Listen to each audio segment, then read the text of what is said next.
Allora, oggi è una giornata un po' infelice dal punto di vista meteorologico e scoraggiante per il pubblico, però volevo dirti che filmiamo tutti i nostri incontri, li mettiamo sul nostro canale, quindi ci tengo a farlo ugualmente anche se non c'è tanta gente.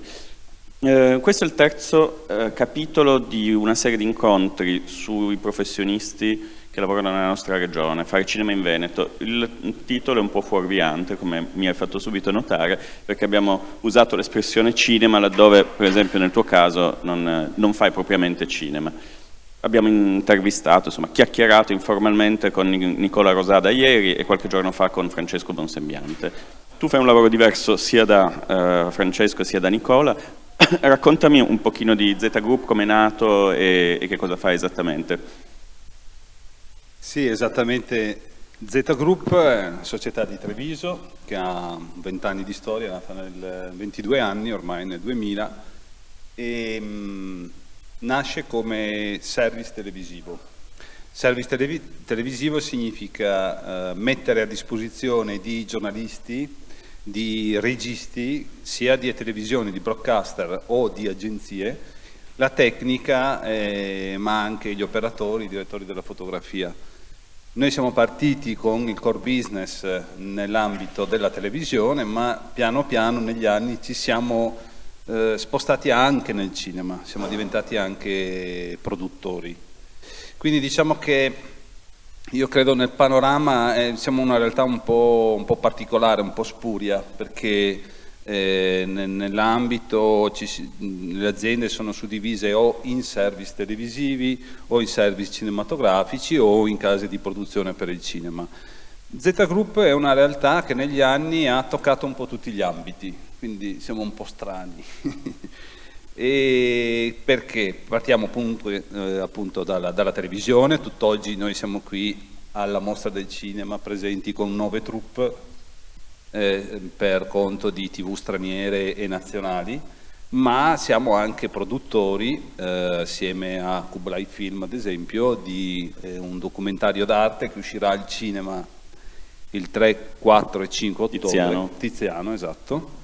Siamo stati sempre con Kublai coproduttori del documentario su Tintoretto, che è uscito invece ad aprile. Quindi insomma diciamo che ci piace spaziare. Io non ho scordato, contrariamente a quello che ci eravamo detti poco fa, di dire che Massimo Belluzzo è anche il presidente dell'Associazione Nazionale Service Televisivi.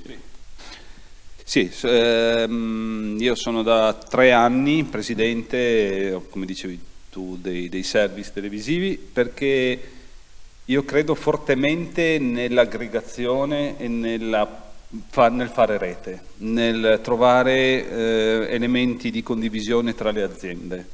Ecco perché ho spinto molto per questa associazione assieme a dei colleghi romani e ad oggi rappresentiamo nell'associazione 3/4 del fatturato italiano nel settore della produzione televisiva a livello di troupe NG, perché devo spiegare, nella televisione ci sono le riprese con troupe NG, cioè per le news o per i programmi, che significa troupe leggere con 3-4 persone al massimo con la telecamera, e poi ci sono le troupe pesanti che sono i mezzi, le regie, i mezzi mobili. Noi siamo l'associazione dei service RAI e Mediaset e Sky che si occupano di troupe leggere, di troupe NG. E rappresentiamo, come dicevo, più di 3/4 del fatturato nazionale. Io mi sono battuto perché è un momento di grande difficoltà per l'economia in generale, ma anche per noi, perché dopo la crisi che c'è stata, che si è riflettuta sull'editoria in particolar modo, la pubblicità è diminuita anche a livello televisivo, quindi c'è un contenimento dei costi e il tentativo di ridurre quelli che sono i costi soprattutto esterni, perché noi come fornitori di troupe NG siamo dei fornitori esterni per tutti i broadcaster. Quindi il nostro intento è quello di mantenere la nostra forza, di essere più forti stando insieme e riuscire a contenere questa tendenza alla riduzione dei costi esterni. Purtroppo in Italia questa è una anomalia italiana, i costi per la produzione televisiva sono molto bassi rispetto alla media europea. Mediamente in Europa la produzione televisiva viene pagata un 30, anche 40% in più. E in Italia invece c'è stato questo, da sempre esiste questo prezzo più basso che porta in difficoltà il settore.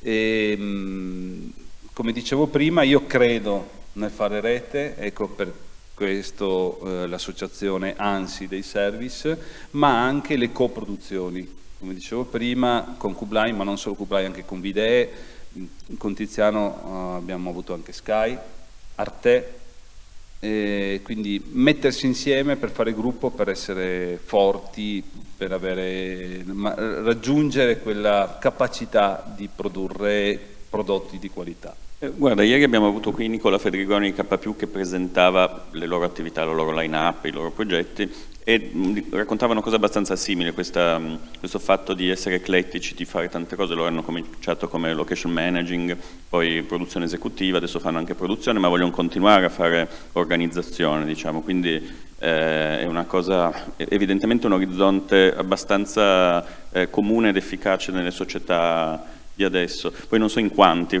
riescono a fare tutte queste cose insieme. In Veneto in quanti, per esempio? Che riescono a avere questa... ma siamo davvero pochi, nel senso che ci contiamo nelle dita di una mano. Perché effettivamente diventa comodo rimanere in un settore, specializzarsi, diventa una comfort zone. Andare a invadere altri settori vuol dire uscire dalla propria comfort zone, quindi generalmente chi fa il service televisivo fa il service televisivo, chi fa le produzioni audiovisive fa quelle. Noi ad esempio abbiamo sfruttato il nostro know-how, la nostra conoscenza nelle trasmissioni televisive per trasferirle poi nei live streaming. Noi abbiamo prodotto trasmissioni, abbiamo cercato di spostarci molto nell'ambito della cultura, soprattutto la musica classica, quindi da almeno 10 anni produciamo dei programmi per Rai 5 sulla musica classica, con l'OPV, che è l'orchestra di Padova del Veneto, abbiamo ideato assieme a loro un format che si chiama Lezioni di Suono, ed è un format improntato sulla musica contemporanea, che è una musica difficile, è una musica che spesso non viene capita, e assieme al direttore artistico di OPV abbiamo ideato questo format con l'intenzione proprio di spiegare la musica contemporanea. Quindi abbiamo invitato i principali compositori italiani, ma conosciuti nel mondo. Ad esempio le prime puntate le abbiamo fatte con Sciarrino, Leone d'Oro Biennale Musica, poi con altri autori, grazie a Marco Angius, e il format prevede che c'è un racconto da parte dell'autore delle musiche, del compositore, e poi l'orchestra che esegue alcune parti, ma proprio in forma di spiegazione, per cercare di appunto far comprendere come si è arrivata a questo tipo di musica.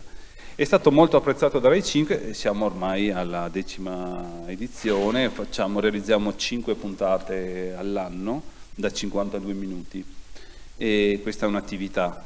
Però sono un po' uscito dalla tua domanda. No, la mia domanda era, diciamo, intanto in quanti siete, e tu parlavi di fatturato prima, di che volumi stiamo parlando? Parlo della regione, giusto indicativamente, come attività di service. Service televisivi? Sì, service televisivi.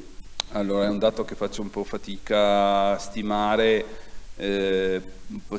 Allora, se parliamo di service televisivi per i broadcaster in Italia intendiamo Rai, Sky, Mediaset, La 7, e poi ci sono le TV internazionali che arrivano soprattutto a Venezia, ma non solo, nel Veneto. Stiamo parlando, secondo me ci si aggira intorno a una decina di milioni di euro di fatturato annuo, e questo per quanto riguarda prettamente i service. Poi abbiamo la parte degli audiovisivi, cioè tutta quella parte corporate, le aziende che realizzano video per le aziende, e lì no, per me diventa un po' difficile fare una stima, ma stiamo parlando anche in questo caso. No, stavo dicendo prima il discorso degli streaming. Noi abbiamo trasferito il nostro know-how nella realizzazione di trasmissioni televisive per conto di broadcaster nello streaming live. Ad esempio, grazie a questo abbiamo realizzato dal lockdown a oggi tutti i concerti in streaming della Fenice, perché abbiamo utilizzato personale tipo regista, direttore della fotografia, operatori, che già avevano il know-how delle trasmissioni televisive, trasferendolo e quindi riuscendo a fare degli streaming live che non erano semplicemente tecnici, come fino ad ora era stato fatto, ma che avevano anche una componente artistica e editoriale, quindi con una certa cura, grazie al know-how acquisito dall'altra parte. E questo lo stiamo trasferendo poi dalla Fenice al Teatro Stabile del Veneto. Noi questa settimana, no, oggi è giovedì, sì. Scusate, ma qui al Lido io sto perdendo il conto. Giovedì, e purtroppo è solo giovedì. 2 settimane. Quindi noi domani e dopodomani registriamo al Verdi di Padova una trasmissione che andrà su Rai, di uno spettacolo dedicato all'Extra Pound del Teatro Stabile. Anche in questo caso grazie al know-how acquisito dall'altra parte. Quindi diciamo un po' la nostra capacità è quella di riuscire a utilizzare le conoscenze di un settore, trasferirlo in un altro e così ampliare. Senti, ma intanto quando siete nati, non ti ho chiesto, e quanti siete? Allora, noi abbiamo iniziato la nostra attività nel 2000, sempre con sede a Treviso, e attualmente siamo circa una ventina di personale, di tecnici a tempo pieno, più alcuni collaboratori. Volevo sapere anche quanto lavorate fuori regione, quanto vi capita, diciamo, se vi riesce a fare una stima. Sempre più spesso, in realtà negli ultimi 2-3 anni c'è stata una crescita di richiesta di lavorare in Friuli e Trentino, quindi noi da service più regionale, adesso siamo soprattutto per conto di Sky e Mediaset, lavoriamo molto su Trento, Bolzano, molto su Trieste, quindi copriamo veramente l'area del nord-est. Mentre per attività legate all'audiovisivo giriamo l'Italia, ma anche il mondo, perché dipende dai clienti che abbiamo. Ci capita di andare, eravamo con Pierre Cardin a Cannes a maggio, per dire un esempio, o siamo stati negli Stati Uniti recentemente. In base, queste sono attività con le aziende, quindi per quanto riguarda il settore corporate. Ti chiedo una cosa di cui ti parlavo prima. Ho chiesto a tutti i nostri ospiti come vedono diciamo, strategicamente la filiera, chiedendo dei consigli, dei punti di vista su che cosa bisognerebbe fare come interventi in Veneto. C'è una Film Commission da 2 anni, c'è un fondo da 3 anni, sì. Qualcuno... In realtà non era in questi incontri, era Gianluca Curti del CNA, ha suggerito la creazione di studios, l'ha ribadito anche Nicola Rosada ieri. Tu, il tuo punto di vista qual è? Che cosa manca secondo te? Che cosa darebbe forza al settore? Stiamo parlando del cinema, dell'audiovisivo in generale. Audiovisivo e cinema in generale in Veneto. Allora, so che anche nell'ambito della Film Commission si sta parlando di formazione. Credo che la formazione effettivamente sia un elemento forte che possa aiutare lo sviluppo, perché comunque, anche se dobbiamo dire nel nostro ambito la formazione è molto più pratica che teorica. Ci vuole chiaramente la base di teoria, però un vero tecnico del settore lavora e impara, quindi avere opportunità di fare stage è molto importante. Avere sì i corsi, però secondo me sono ancora più importanti gli stage che sono legati ai corsi, perché sono quelli che effettivamente danno la conoscenza, ma danno anche l'aggancio e permettono alla persona di entrare nell'ambito. Quindi la formazione lo metterei al primo posto. E poi, se mi posso permettere, un suggerimento per quanto riguarda il fondo, il finanziamento, felicissimo che sia arrivato, finalmente l'avevamo chiesto, per tanti anni, ancora con la Veneto Cinema Pro, parlo forse di 15 anni fa, non lo so, assieme a Cerasuolo e a Bonsembiante, e quindi finalmente è arrivato. Io ringrazio davvero la Regione perché ci sta dando una mano, anche noi abbiamo avuto dei progetti finanziati.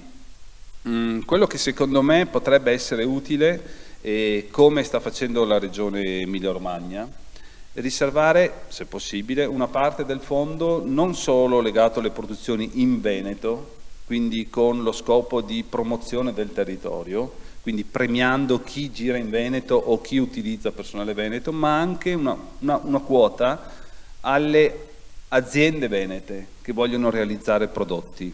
Ad esempio a me è capitato di coprodurre 2 mesi fa un documentario, che adesso è in lavorazione, di Andrea Rossini, che è andato in Georgia, è andato in Armenia e sta facendo un bellissimo lavoro. Io gli ho fornito come coproduzione, quindi a costo zero, personale e supporto tecnico, economico, però purtroppo questo progetto molto bello, fatto da veneti, non può essere premiato anche attraverso il fondo. Quindi invece in altre regioni questo succede, quindi la possibilità di far crescere le aziende venete del settore con progetti che possono essere svolti anche fuori dal Veneto. Io personalmente, ad esempio, come Z Group abbiamo realizzato dei prodotti di documentari in Patagonia, nelle Ande, nell'America del Sud, piuttosto che in Africa, però li abbiamo sempre fatti con le nostre forze, perché appunto non c'era la possibilità. Quindi prevedere la possibilità di premiare le aziende anche quando non girano in Veneto. Secondo me questo potrebbe essere una cosa davvero molto utile. L'Emilia Romagna ha un fondo su bilancio regionale, noi siamo su un'altra linea proprio di finanziamento. Sì, è vero.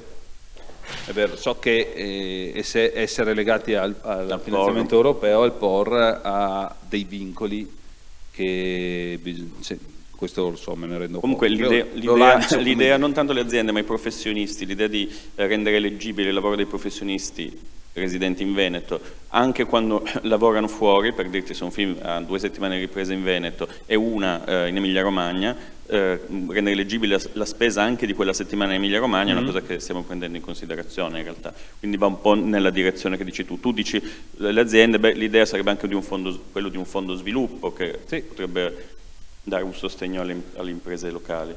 Assolutamente sì, perché appunto l'impegno economico dell'azienda non è solo nella parte produttiva, ma anzi inizia molto prima con la sceneggiatura, con la ricerca degli autori, quindi anche questo sarebbe un aiuto, anzi forse più importante, perché è il momento in cui l'azienda investe e rischia di più, perché poi non sa se quel prodotto su cui è investito arriverà alla produzione. Quindi assolutamente sì, spezzo anch'io una lancia a favore del fondo dello sviluppo. Assolutamente.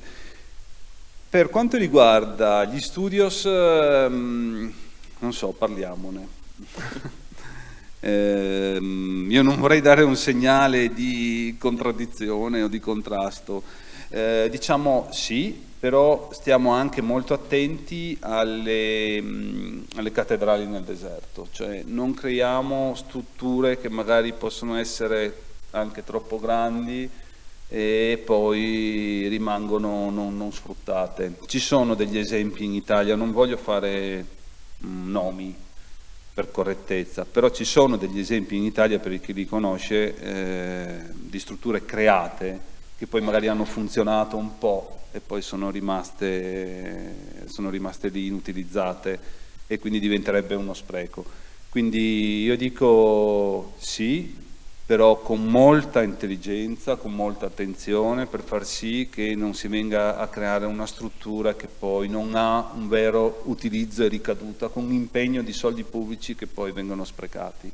Quindi è materia molto delicata, perché non è automatico avere le produzioni nel momento in cui io ho lo studio, perché poi incidono tanti altri fattori che sono i costi di produzione, per cui Dune 2 stanno girando a Budapest, come mai?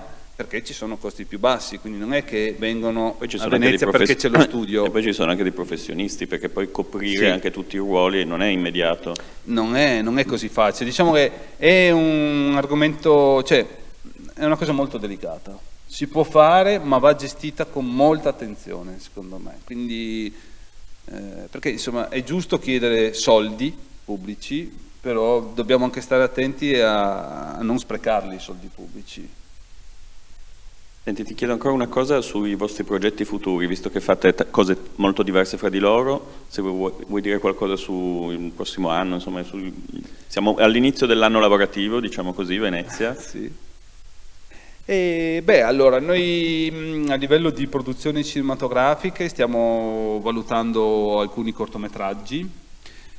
Documentari d'arte per il momento ne abbiamo fatti 2, appunto Tintoretto e Tiziano. Il documentario d'arte ha un impegno di spesa altissimo, stiamo parlando di budget da 500.000 euro, quindi su quello facciamo una riflessione, anche perché il cinema in questo momento, le sale, soprattutto cinematografiche, sono una questione delicata purtroppo. Noi usciamo a ottobre con Tiziano, distribuiti da Nexo Film, che è la casa di distribuzione principale in Italia per i film d'arte. Hanno 4 titoli questa stagione, hanno voluto mettere Tiziano come primo titolo che faccia da traino, però il rischio che stiamo correndo è altissimo perché non sappiamo ancora quanta gente tornerà in sala a settembre.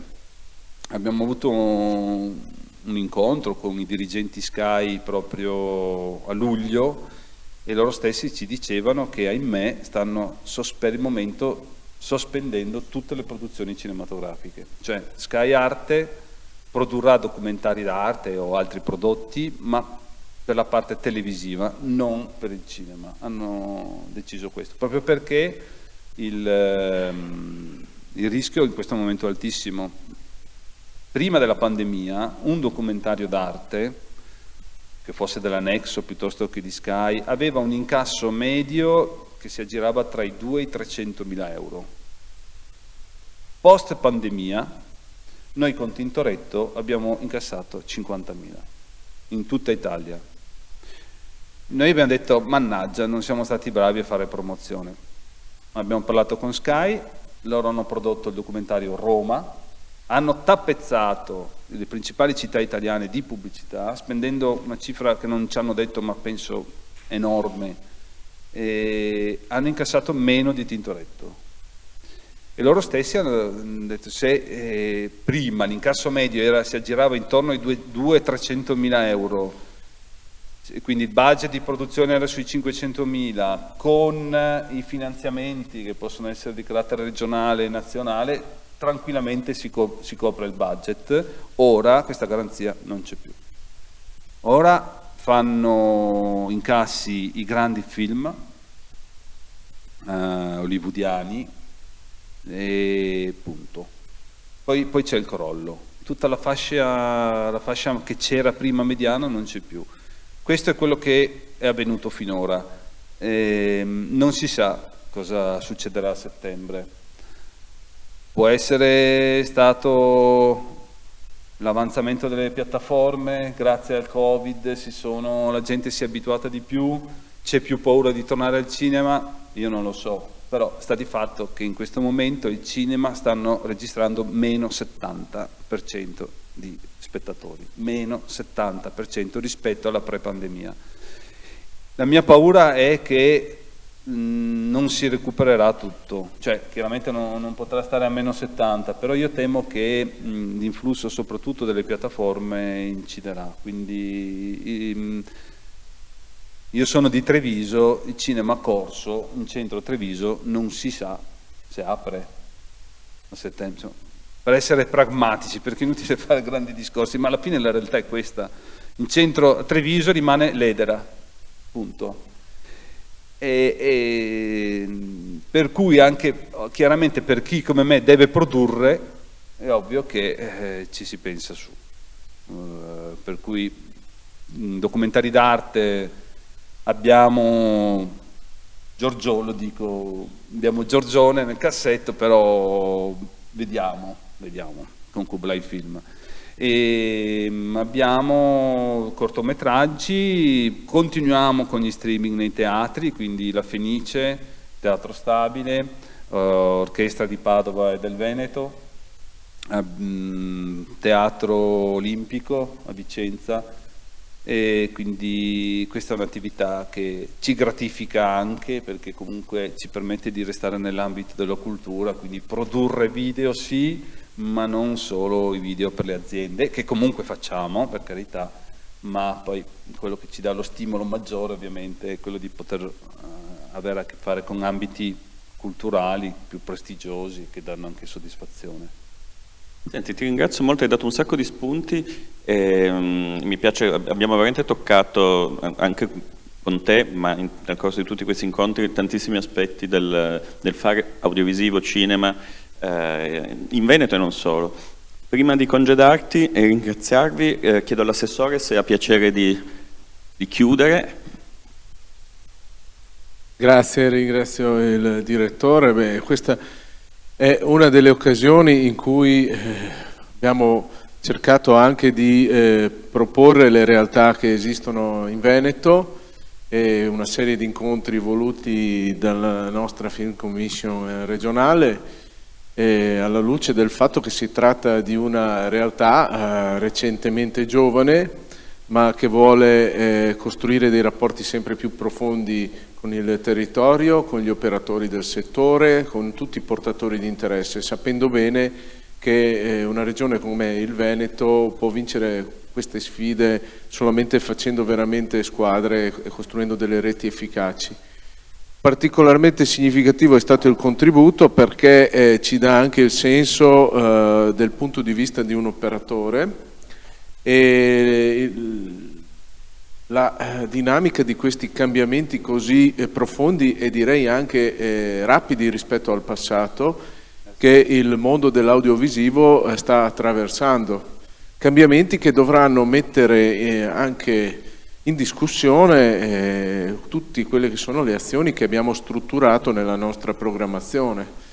Dobbiamo essere capaci di investire sì in modo sufficiente da un punto di vista della dotazione finanziaria e delle strutture, ma altresì individuare quelle misure che siano realmente misure che vanno nella direzione di raggiungere i nostri obiettivi e quindi che si confrontino con quello che è un settore che sta cambiando moltissimo. Perciò è particolarmente interessante quanto è emerso da questo incontro. Noi come la Regione del Veneto, lo sottolineo ad ogni incontro, abbiamo fortemente voluto investire, colmare un gap che esisteva con altre regioni italiane nel corso del passato. Abbiamo costituito questa Film Commission regionale che ormai si è strutturata, sta crescendo, per noi rappresenta un riferimento che dovrà essere sempre più importante. Il nostro impegno è naturalmente che il lavoro della Film Commission sia supportato pienamente dalla Regione e che riesca a costruire ad essere veramente un punto di riferimento per il territorio e a costruire una relazione forte con la rete degli enti locali e di tutte le istituzioni culturali, tutti gli operatori del settore, come dicevo prima. La dotazione finanziaria è importante per la prossima programmazione, abbiamo chiesto una dotazione di oltre 20 milioni di euro da qui al 2027, quindi i bandi ci saranno delle finestre, sto dando una buona notizia. Decisamente. Siamo già stati in Europa per farcela provare, ce l'hanno un po' limata, ma dovrebbe tornare indietro con... Quindi vogliamo dare una certa solidità all'impianto veneto e metterci in linea con le regioni più virtuose a livello nazionale. Perché? Perché siamo consapevoli che si tratta di una grande sfida e un'opportunità. È un settore economico trainante, crea ricchezza, crea occupazione, ti dà un'opportunità unica e straordinaria di promozione, però è altresì un settore complesso, mutevole e che affronta anche delle situazioni da monitorare che possono essere di complessità, di incertezza, eccetera. Noi vogliamo che il Veneto divenga una regione laddove produrre e realizzare cinema e altri prodotti legati all'audiovisivo possa trovare tutte le condizioni ideali, una regione quindi dove sia un humus favorevole, dove ci siano professionalità, dove ci siano maestranze tecniche e artistiche, dove ci sia una caratteristica di attrattività. Lo stiamo facendo anche investendo sulla formazione, sullo sviluppo con dei progetti, per esempio su nuove tecnologie, realtà aumentata, creazione appunto di figure professionali che non esistono o che sono solamente limitate e che possono rappresentare delle opportunità. I nostri operatori veneti sono per noi un punto di riferimento, perciò quando ci danno un consiglio cerchiamo anche di ascoltarli. Chiaro che l'obiettivo è sempre quello di riuscire ad attrarre in Veneto, a promuovere il Veneto, a creare una rete veneta forte, far sì che chi viene in Veneto trovi tutte appunto quelle condizioni che sono necessarie. Però detto questo, è un confronto che è in divenire. Abbiamo oggi delle buone carte da giocare e quindi l'augurio e l'auspicio è che giocandolo insieme possiamo fare le mosse giuste per strutturare un sistema veramente funzionale secondo quella che è la caratteristica veneta della concretezza e del raggiungimento dei risultati. Quindi grazie e complimenti a voi tutti.